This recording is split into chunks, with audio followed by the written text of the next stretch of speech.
bukan pergi belanja. Oleh-olehmu saya doakan kau di depan Baitullah, mudah-mudahan kau datang. Saya sebut namamu, saya doakan kau, kesalawasan kau kepada Nabi. Ya. Nah, kalau mungkin balik beli oleh-oleh, boleh. Beli oleh-oleh di mana? Di bandara. Ada dekatnya itu bandara. Oleh-oleh Mekah. Dari Mekah juga itu mereka beli. Tapi jangan kita kasih tahu, ini saya beli di Mekah. Membohong kita namanya. Bagaimana boleh caranya? Oleh-oleh. Pokoknya bilang aja oleh-oleh. Pikir beli di pasar Butung saja ada semua mie di situ. Kalau mau ya, baru kasih tahu ini oleh-olehmu. Daripada nak kasih repot ki, coba lihat ibu bapak. Ya, pergi ki belanja, ambil memang mie waktu. Ya, sudah itu bawa ki barang, mau ki masuk masjid, dilarang masuk. Tidak boleh bawa barang sama polisi. Disimpan di sini. Di pintu, tidak mungkin hilang. Akhirnya apa? Dibawa pulang di hotel. Habis memang mi waktu itu, sampai di hotel, pulang ke masjid, rakaat kedua mi. Rugi maki itu gara-gara belanja.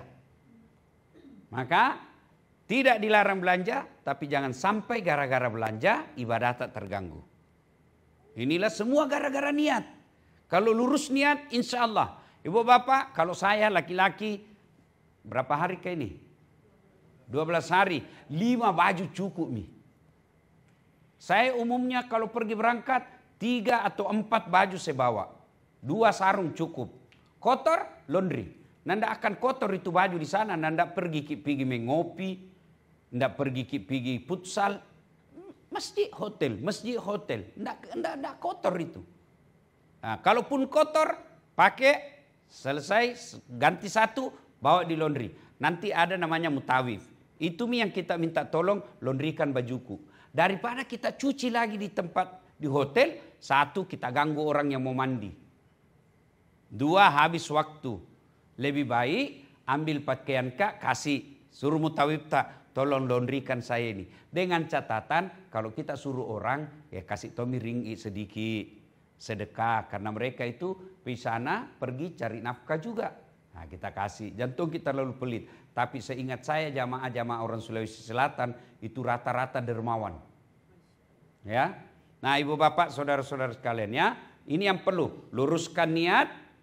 Ya, setan pasti menggoda dan godaan setan itu melalui handphone. Yang kedua suka marah-marah. Nah, bagi mereka yang umumnya saya lihat yang membawa suami istri, beberapa kali saya melihat jamaah di sana diuji kesabarannya. Bertengkar sama istrinya. Ya, termasuk ujian kesabaran itu AC. Ujian kesabaran juga itu. Satu mau pakai AC, satu tidak mau AC. Saya sama gitu. Jadi bagaimana ya? Ganti yang maki, 1 jam menyala, 1 jam mati. Ada juga Nabi bilang, Ustaz, tidak bisa kan tidur kalau menyala lampu. Ada juga sekamarnya Nabi bilang, bayar deh kalau mati lampu Ustaz kayak ada cacing di mataku.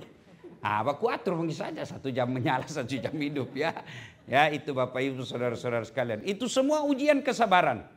Selama kita pergi beribadah ada cobaan, lebih baik sabar ki, ucapkan innalillahi wa inna ilaihi rajiun. Istighfar, astagfirullahaladzim wa atubu. Begitu caranya setan mengganggu kita beribadah. Nah, Ibu Bapak saudara-saudara sekalian, nah kita lihat sekarang. Pertama, tidak usah makin cemas soal bacaan-bacaannya ini umroh. Jam maki, ada itu buku dibagikan ki, adakah buku manasik? Ada dibagikan. Jam maki hafal nih. Karena ini umroh bukan menghafal. Bukan ki mau ujian CPNS. Bukan ki ujian mau naik golongan. Tidak. Tidak perlu menghafal. Ibadah umroh, ibadah fisik. Biar tidak dihafal sah. Tidak ada kewajiban tawaf baca ini. Tidak ada. Beda kalau sholat ki butuh. Kalau sholat ada kewajiban baca Fatihah. Ya kan? Kalau ibu punya waktu baca Fatihah tidak baca, maka sholatnya batal. Tidak sah.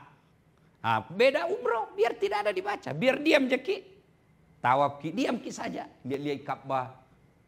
Diam ki, sah. Cuma sedikit tongi amalnya. Ya, kalau apa dia baca paling Ustaz? Fatihah kita baca boleh, kul-kul kita ulang-ulang boleh, istighfar sepanjang putaran boleh, salawat sepanjang putaran boleh. Tidak ada kewajiban untuk menghafal bacaan itu. Apalagi kalau kita berdoa pakai bahasa Arab yang kita tidak tahu artinya. Apalagi kalau kita lihat-lihat begini. Tiba-tiba jatuh buku. Begitu jatuh, salah sambung. Tadi nak buka halaman 12. Begitu selesai jatuh, nak buka halaman 14. Bagus salam itu sambungannya. Maka tidak harus pakai tuntunan itu buku. Ya, berdoa ketika tawaf, ibu bapak, tentu beda doanya saya dengan doa kita. Bagi kita yang sudah muka-muka sakaratil maut, yang sudah 60-70 cawe ini tuh, sudah jamaki lagi minta, ya Allah tambahkan anakku kasusam itu. Ya toh, apa paling kita minta? Ya Allah perbaiki sifat dan akhlaknya anak-anakku. Ya Allah perbaiki rezekinya anak-anakku. Jangan kita lagi. Ya Allah yang kita minta, wafatkan saya husnul khotimah. Wafatkan saya di tengah-tengah keluargaku. Wafatkan saya dalam keadaan lagi beribadah. Wafatkan saya dalam keadaan lagi dekat denganmu ya Allah. Itu yang kita minta. Tentu beda-beda semua keinginannya. Suami istri ada yang minta keturunan. Ada juga yang minta kekayaan. Ada juga yang minta karir. Maka tidak mesti ikuti maunya Ustadz. Kayak jamaah saya bilang silakan maki doa masing-masing. Masing-masing beda keinginan tak. Ya. Nah ibu bapak saudara-saudara sekalian itu ya yang ketiga. Bahwa ibadah umroh, ibadah fisik tanpa bacaan pun sah. Ya. Berikutnya mari kita lihat tuntunan dan manasik. Nah, manasik ini bahasanunya kursus belajar umroh. Ya, apa itu umroh? Ibadah itu ibu, ada ibadah yang ditentukan tempatnya, ditentukan waktunya. Waktunya harus tepat, tempatnya juga harus ditentukan. Apa itu? Ibadah haji. Haji harus bulan Zulhijjah dan harus di Mekah. Biar dia Zulhijjah tapi di Gunung Bawakaraeng tidak boleh. Atau biar dia di Tanah Suci tapi bukan Syawal tidak haji. Ditentukan tempatnya, ditentukan waktunya. Ada juga hanya ditentukan waktunya. Seperti Ramadan, puasa. Ramadan ditentukan waktunya. Tempatnya di mana saja. Boleh puasa di Saudi, boleh puasa di Jeddah Ponto.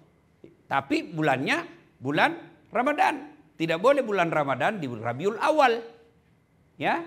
Nah, Bapak saudara-saudara sekalian, ada juga ibadah yang diharamkan beribadah. Waktunya diharamkan. Seperti sholat setelah sholat subuh. Puasa hari Jumat. Ini haram.